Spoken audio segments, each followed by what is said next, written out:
The holiday season was in full swing, and the shopping mall buzzed with activity. Strings of twinkling lights hung from the ceiling, festive music played in the background, and the aroma of fresh-baked cinnamon rolls wafted through the air. Shoppers bustled between stores, their arms loaded with bags, their faces a mix of joy and exhaustion. The luxury wing of the mall was especially lively, with high-end stores drawing in crowds eager to find the perfect holiday gifts. Among the crowd, a man strolled calmly into one of the most exclusive jewelry stores. He was unassuming, dressed in a plain button-up shirt, faded jeans, and worn sneakers. In one hand, he carried a small shopping bag from a mid-range clothing store. He walked with quiet confidence, pausing occasionally to admire the displays. His face, though calm, betrayed a hint of focus, as if he wasn't just another shopper enjoying the holiday rush. From across the mall, Officer Tyler Bennett, a young patrolman with an ambitious streak, watched the man closely. Tyler, fresh out of training, had been assigned to mall security during the holiday season. It wasn't the thrilling police work he had imagined, but he was determined to prove himself. His sharp, darting eyes scanned the mall for anything out of place. When they landed on the casually dressed man in the upscale jewelry store, he felt a spark of suspicion. "Looks out of place," Tyler muttered under his breath, adjusting his uniform. "What's a guy like that doing in a store like this?" Tyler's judgment was swift. To him, the man's modest clothing clashed with the opulence of the store. He couldn't help but assume that something wasn't right. As the man stepped out of the store with a small bag, Tyler straightened his posture and moved toward him, ready to confront him. What Tyler didn't realize was that this man was no ordinary shopper. Beneath his quiet demeanor lay an identity that would leave the entire mall in stunned silence. But for now, Tyler, oblivious to the twist that awaited him, prepared to make his move. The shopping mall was alive with the spirit of the holidays, a microcosm of bustling energy and festivity. Strings of colorful lights crisscrossed the ceilings, reflecting off polished marble floors. Families wandered from store to store, arms laden with shopping bags, while children darted around excitedly, their laughter echoing through the crowded corridors. The scent of roasted chestnuts and freshly baked cookies wafted from the food court, mingling with the sharp, clean aroma of newly opened packaging from the stores. In the heart of the mall's luxury wing, where stores displayed glittering jewelry, high-end watches, and designer clothing, a man stepped into the spotlight, though not in a way he might have intended. He was tall and broad-shouldered, his posture upright but relaxed. Dressed in simple jeans and a plain white button-up shirt tucked into a worn leather belt, he hardly looked like the usual clientele of the opulent jewelry store he had just entered. Scuffed sneakers completed his look, and in his hand, he carried a small shopping bag from a mid-range clothing store. Despite his modest appearance, there was something about him, an air of quiet composure that contrasted sharply with the chaos of the holiday rush. He didn't linger at the entrance like someone unsure of their place. Instead, he walked straight to the display cases, studying them with a keen, focused eye. He didn't call for assistance or seem hurried. His movements were deliberate, almost calculating, as though he were silently taking in more than just the glittering merchandise. From a distance, Officer Tyler Bennett watched him closely. Tyler, a fresh recruit on temporary mall duty, was eager to prove himself. Barely into his 20s, he still carried the idealistic bravado of someone who believed he could make a name for himself in law enforcement. His dark blue uniform was neatly pressed, the badge on his chest gleaming under the mall's bright lights. He adjusted his duty belt nervously, fingers brushing against the cuffs holstered there. Tyler had been patrolling the mall for weeks, trying to find moments to shine amidst the monotony of holiday crowd control. Most of his shifts involved mediating small disputes at the food court or directing lost shoppers to the nearest restroom. But this was different. Tyler's sharp eyes zeroed in on the man in the jewelry store, and a flicker of suspicion flared. "Why does he look so off?" Tyler muttered to himself. He leaned casually against a nearby pillar, his hand resting on his radio, ready to act. The man's attire was what bothered him the most. Plain clothes in a store known for catering to the wealthy. The shoppers around him, dressed in designer coats and carrying bags from luxury brands, only heightened the contrast. Tyler's mind raced. Could he be scoping out the store for a theft? Was the bag in his hand a cover for something stolen? As the man moved through the store, Tyler followed his every step with hawk-like precision. When the man picked up a sleek silver watch to examine it, Tyler felt his pulse quicken. "All right, let's see what you're up to," he thought, his fingers tightening on his radio. Meanwhile, the man remained unaware, or perhaps unconcerned, about the attention he was drawing. He placed the watch back down and moved to the next display case, his expression unreadable. There was no fumbling, no darting glances, no signs of nervousness that might indicate wrongdoing. If anything, his calm demeanor exuded a quiet confidence that bordered on aloofness. Tyler, however, saw something else, a chance to prove himself. A potential theft, right under his nose, would give him the opportunity he'd been waiting for. He could already imagine the praise from his superiors for catching a suspect in the act. He straightened his posture, adjusting his cap as the man exited the jewelry store, holding the same small bag he had entered with. "Gotcha," Tyler muttered to himself, pushing off from the pillar and stepping toward the man. The crowded mall corridor pulsed with holiday energy, but Tyler's world narrowed to this moment. The man seemed oblivious to the impending confrontation, his steps unhurried as he walked away from the store. Little did Tyler know, his assumptions and his overconfidence were about to collide with a reality he couldn't have imagined. The man exited the jewelry store with the same calm demeanor that had marked his entrance. In his hand, he carried the small shopping bag he had brought in, the logo of a mid-range clothing store printed clearly on its surface. He didn't rush, nor did he linger. His steps were steady and deliberate as he blended into the bustling crowd of shoppers in the mall's luxury wing. Officer Tyler Bennett, however, had been watching every move. The young cop's eyes narrowed as the man stepped into the corridor, seemingly without making a purchase from the jewelry store. Tyler's instincts, or rather his snap judgment, screamed that something wasn't right. "Excuse me, sir," Tyler called out, stepping into the man's path and holding up a hand to stop him. The man paused, raising an eyebrow in mild surprise but saying nothing. His calmness only served to further stoke Tyler's suspicion.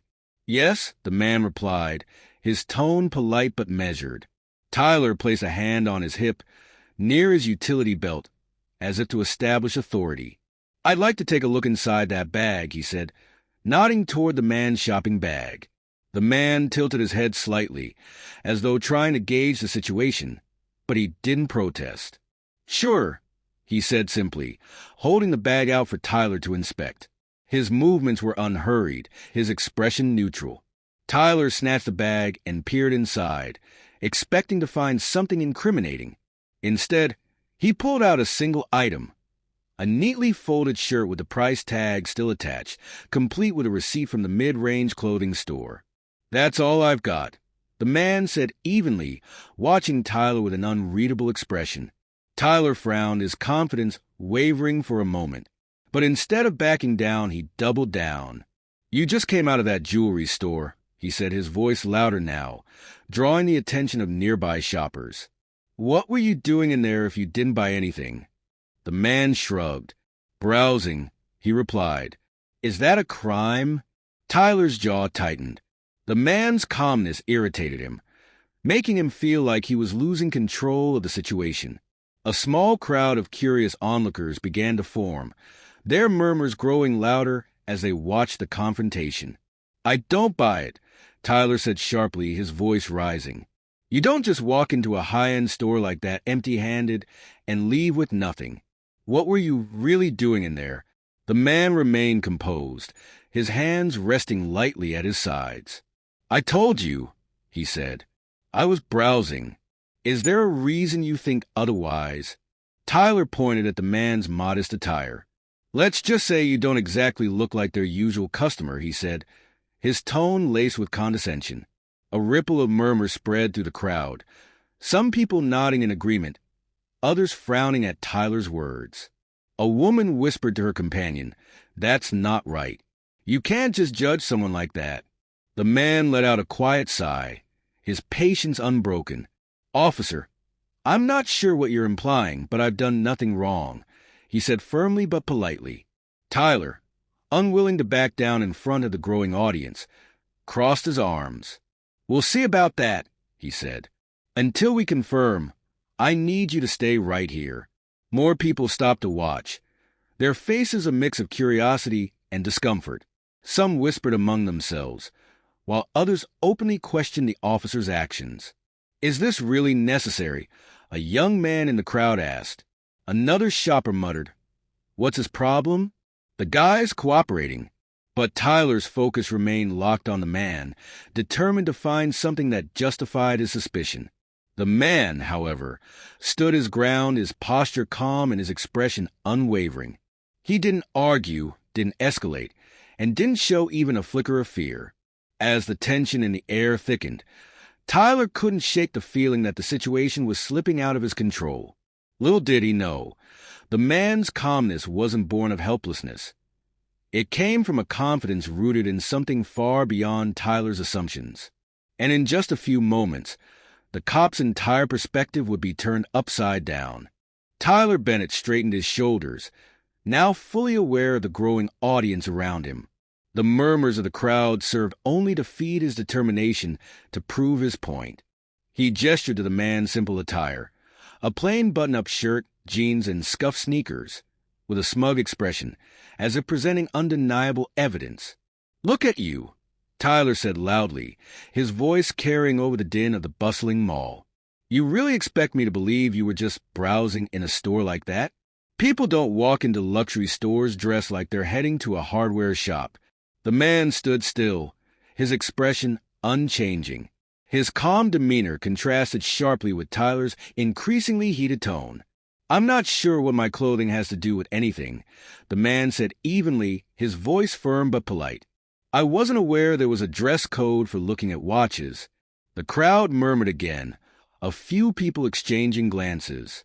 One man whispered to his wife, "That's not fair. What does it matter what he's wearing?" Another woman, however, folded her arms and said, "Well, he does look out of place." Tyler took a step closer, closing the gap between him and the man. He jabbed a finger toward the shopping bag still clutched in his hand.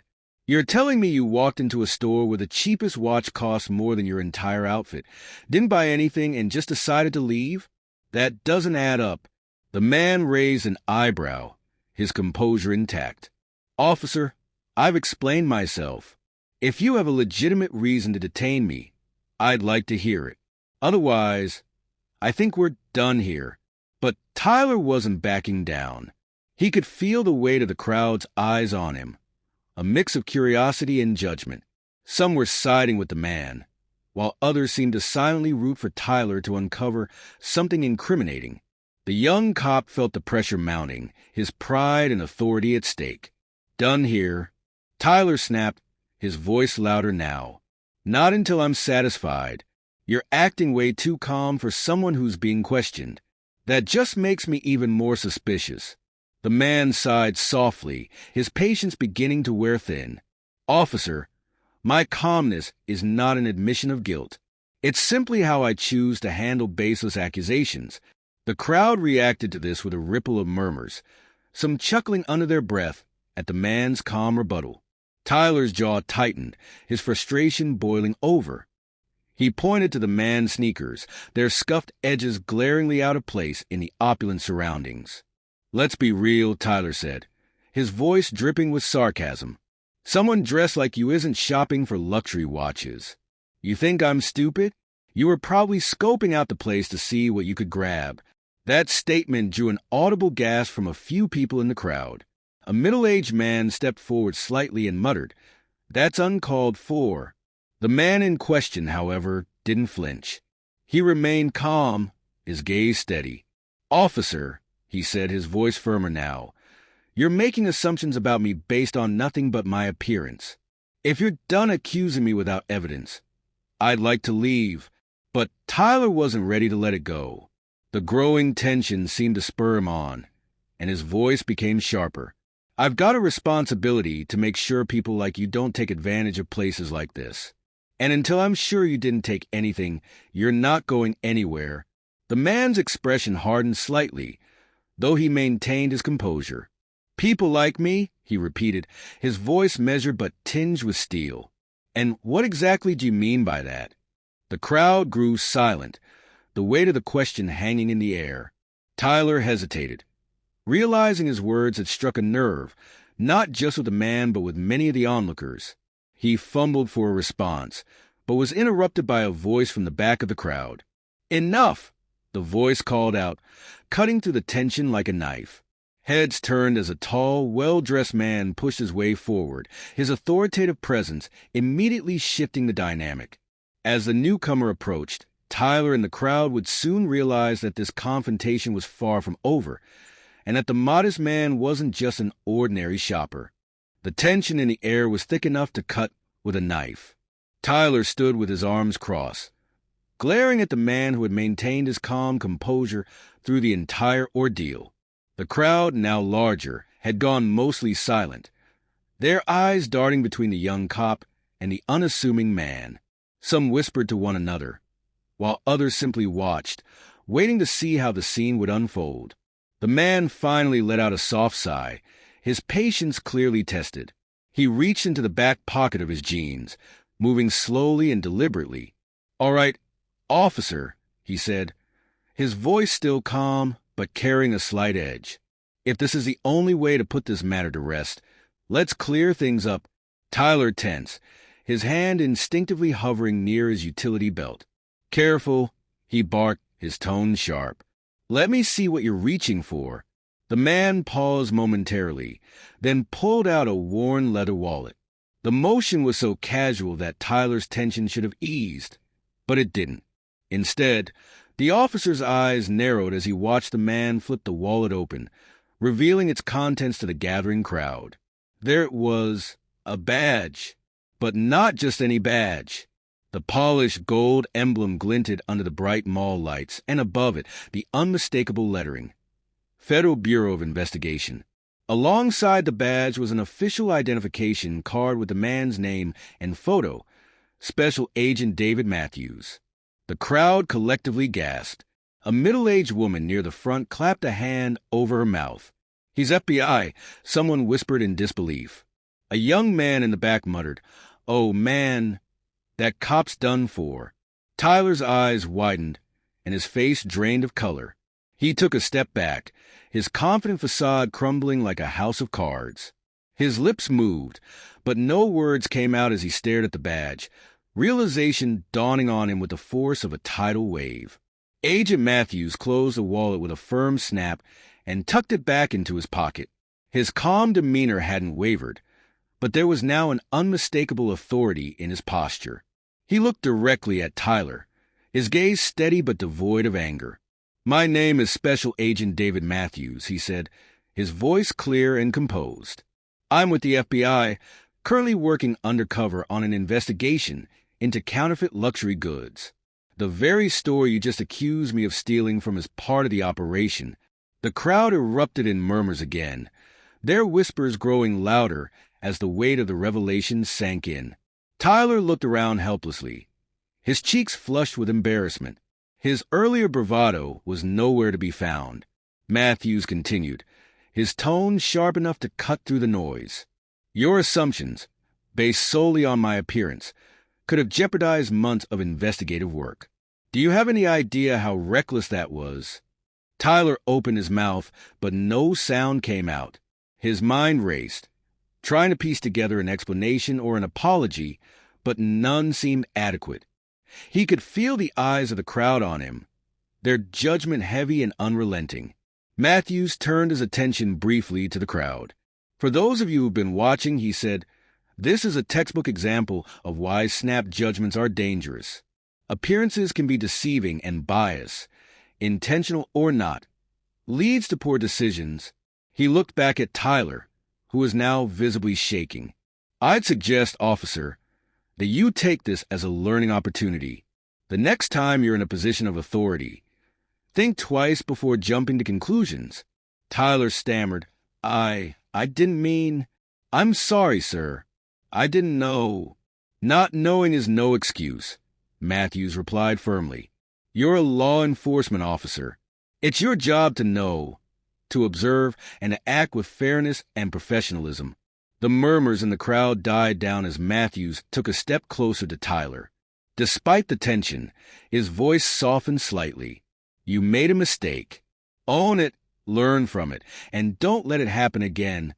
Tyler nodded, his head hanging low. Yes, sir, he managed to say, his voice barely above a whisper. Matthews straightened, turning his attention back to the crowd. Now, if you'll excuse me, he said, I have work to do. The crowd parted as he walked away, leaving behind a chastened officer and a lesson none of the onlookers would soon forget. The mall had gone eerily silent, the earlier festive buzz replaced by the weight of the unfolding scene. Special Agent David Matthews stood tall, his calm yet commanding presence freezing the once overconfident officer Tyler Bennett in place. The younger officer, visibly shaken, struggled to meet the agent's unyielding gaze. Matthews crossed his arms, his expression stern but measured. Do you have any idea what you just did? He began, his voice calm yet cutting through the thick air like a blade. You accused someone of theft, not based on evidence or behavior, but because of how they looked. Tyler opened his mouth to respond, but Matthews raised a hand to stop him. You didn't just make a poor judgment call. You let your bias dictate your actions. And worse, you nearly blew a months-long FBI investigation in the process. The crowd, still gathered, exchanged murmurs. The weight of Matthews' words pressed down on Tyler like a heavy stone. He swallowed hard, his voice trembling as he stammered, I'm sorry, sir. I didn't mean to... Intent doesn't matter here, Matthews interrupted, his voice steady. What matters is that your actions could have had real consequences. Do you know how much time and effort goes into an operation like this? Months of surveillance, planning, coordination, and one impulsive decision from you could have jeopardized everything. Tyler's head dropped, his confidence completely shattered. I didn't realize, he mumbled, his voice barely audible. I didn't know who you were. That's the problem, Matthews said firmly, stepping closer. You shouldn't have to know who someone is to treat them with fairness and respect. My badge might protect me, but what about someone who doesn't have one? What about the next person you judge based on nothing but their appearance? Tyler's face turned crimson as the agent's words sank in. You're right, he whispered. I was wrong. I'm sorry. Matthews nodded but didn't soften his tone. You should be apologizing, not just to me, but to every person you've misjudged or might misjudge in the future. This job isn't about ego or assumptions. It's about integrity. At that moment, another voice cut through the air. What's going on here? A senior officer, clearly Tyler's superior, pushed through the crowd, his face a mixture of confusion and frustration. He took one look at Matthews and paled slightly. Agent Matthews, he said, snapping into a more formal demeanor. What seems to be the issue? Matthews glanced at the senior officer, his tone unwavering. The issue is your officer here, he said, gesturing toward Tyler. He decided to play detective, making accusations without evidence, and in doing so, almost compromised a federal investigation. The senior officer turned to Tyler, his expression hardening. Is this true? He demanded. Tyler stammered, I didn't know he was FBI, sir. I thought. You thought wrong, the senior officer snapped. This kind of behavior is unacceptable. I'll be addressing this in my report. The senior officer then turned to Matthews, his tone shifting to one of respect. Agent Matthews, I deeply apologize for my officer's actions. This doesn't reflect the standards of our department. Matthews nodded. I hope not, he said, because if it does, you've got bigger problems than just one impulsive officer. The senior officer gave a curt nod. I assure you, we'll take corrective action. Again, my apologies. Matthews turned back to Tyler, his gaze softer but still resolute. "Learn from this," he said. "Your badge gives you power, but it's meaningless without responsibility. Treat every person you encounter with the respect they deserve, regardless of who they are or what they look like." With that, Matthews stepped back into the crowd, leaving Tyler to face the weight of his actions. The crowd, still murmuring, began to disperse, the scene leaving an indelible lesson on everyone who had witnessed it. As Special Agent Matthews turned and walked away, the crowd parted like waves, their whispers fading into silence. His calm, steady gait reflected the quiet authority of someone who had nothing to prove but everything to teach. The badge he'd shown moments earlier had left an indelible mark, not just on the overconfident officer, but on everyone who had gathered to watch. Officer Tyler Bennett stood frozen, his face pale, his shoulders slumped under the weight of his mistake. The senior officer, still bristling with frustration, stepped forward and addressed the onlookers. "Ladies and gentlemen," he said firmly, his voice carrying authority, "this situation has been resolved. On behalf of our department, I apologize for the misunderstanding. We hold ourselves to high standards, and we'll ensure this incident is addressed appropriately." The crowd murmured their approval, some nodding and others dispersing, but the tension lingered. A young man near the front shook his head and muttered, "That's what happens when you judge someone without knowing the facts." His words echoed sentiments shared by many, their faces reflective as they returned to their shopping. The senior officer turned to Tyler, his tone low but sharp. "We'll discuss this later, Bennett. For now, take some time to think about what just happened and why it should never happen again." Tyler could only nod, his earlier confidence shattered. He stood in place, staring at the floor, replaying every word Matthews had said. The lesson was clear. The badge on his chest wasn't a license to act on assumptions or biases. It was a responsibility to uphold fairness and integrity, qualities he had failed to demonstrate. Meanwhile, Matthews continued walking, blending seamlessly into the crowd until he disappeared from sight. He didn't need to look back. The impact of his words and actions had already resonated. His quiet departure left a lasting impression, one that would linger far longer than his presence.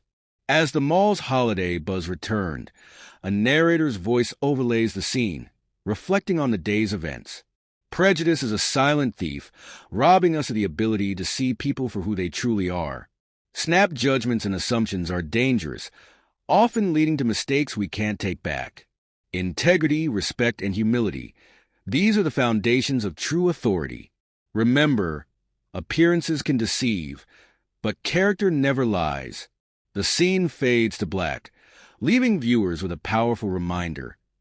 Treating everyone with dignity is not just a virtue, it's a responsibility.